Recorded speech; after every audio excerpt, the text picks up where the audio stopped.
Dr. Chao, we've spent a lot of time talking about quarterbacks, and we'll continue to do so. It's a quarterback league. They're kind of important. In particular, Joe Flacco, Andrew Luck. Let's talk Joe Flacco.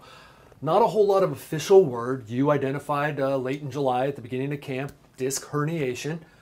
This week, some word from John Harbaugh, the Ravens head coach, said that Flacco is beginning to move around and will soon return to practice, and he is doing football activity. Explain football activity and the significance. Well, I think football activity can vary from practicing fully to a lot less than that. And clearly he hasn't been on the practice field yet. He's still on PUP. And yeah, over a month ago now, when this all came out, we surmised that it was a disc herniation based on the information out there and how it happened, not from any sources per se. And it seems to be the case, even though they haven't said that quite As you've yet. said, muscle, that doesn't last a month. Well, by the time they announced it, the weightlifting injury was already 10 days old. And we've all wrenched our backs. And by 10 days, you're pretty good. So if an injury was 10 days old, and at that point you said it was another week, that's already saying it's almost a 3-week injury. And weightlifting injuries are very common for discs because there's a lot of pressure when you're trying to weightlift. So that's where we surmised some of that.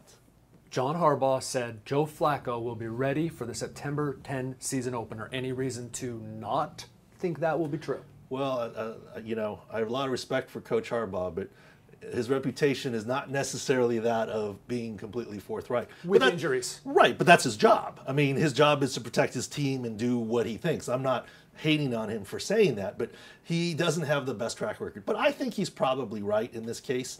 And why is perhaps Flacco going to be ready and maybe Andrew Luck not? Because first of all, you know, of course, same offense, same deal, a veteran quarterback, but also it's a back injury. And so it's not as football throwing specific as throwing shoulder rehab might be. So with that, I think he could return with a week or two of practice if he was pushing it. But we're getting close to that right now, so we're pushing up against it. Definitely pushing up against it. You mentioned Andrew Luck, the January shoulder surgery. This was a complete tear that they had to repair. Not necessarily behind schedule maybe, but certainly Andrew Luck had said back in June and July he was going to be ready. It's not looking that way now. Well, it depends on how you phrase it, right? If you're saying, are you behind the medical schedule? No, labor repair surgery is 6 to 9 months, and we're still in that window. So that doesn't mean there's anything wrong or any big medical setbacks. But we are behind the football schedule of everyone wanting to be ready for week 1. And I think a couple weeks ago we wrote an article saying that he's already up against it. Now we're 2 weeks later and he's passed up against it. And really it comes down to if you're not throwing in live situations. Football activity. Well, you know, is football activity me tossing the football 10 yards or, you know, zipping a pass, rolling out, footwork, not a stationary arm target position because there's people at your feet. That's different than, you know, taking a free throw is different than taking a contested jump shot. And Dr. Chao, I know that we always our disclaimer, you haven't examined Andrew Luck, but you were an NFL head team physician for 17 years. You're an orthopedic surgeon. You still work on NFL players.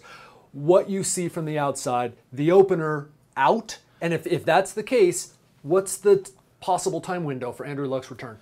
Well, of course, I'm not clairvoyant, and as you said, I haven't examined him. But what I'm basing it off of, for a throwing athlete to come off throwing shoulder surgery, he needs to be in game-type practice and conditions for at least a month, if not 6 weeks. And we're inside that time range now. This is why a couple weeks ago I said we're really up against it now. I mean, you don't take a pitcher in spring training and then let him pitch real games from the get-go. So a quarterback to get back to throwing and throwing in game-type conditions without risking his shoulder takes at least a month. So this is why I say week 1, I don't see it happening. Right. And Colts owner Jim Irsay today said there's no, quote, no guarantees for that. And perhaps it's the journalist in me, the media guy in me reading into, Irsay also said, he's going to go on to have a great career. Well, why did you say that? I mean, they're going to be careful with this guy. Well, because I think they're still confident he's going to get there, just a matter of when. And also, perhaps very smartly, they're taking a long-range view. So not only is week 1, I think, out of the question, week 2 and 3 start to be iffy. And I think a week or so ago, we were talking about, at some point, does PUP, regular season PUP, come into play? Which would put him out the first 6 weeks at least. At least before he could practice with the team. So that might mean more than that. Yeah. Now, Andrew Luck is clearly a player that is worth carrying the roster spot for. So that might be what saves him from PUP. But at least it's in the discussion now. Won't be the last time we talk about Andrew Luck. Check out profootballdoc.com.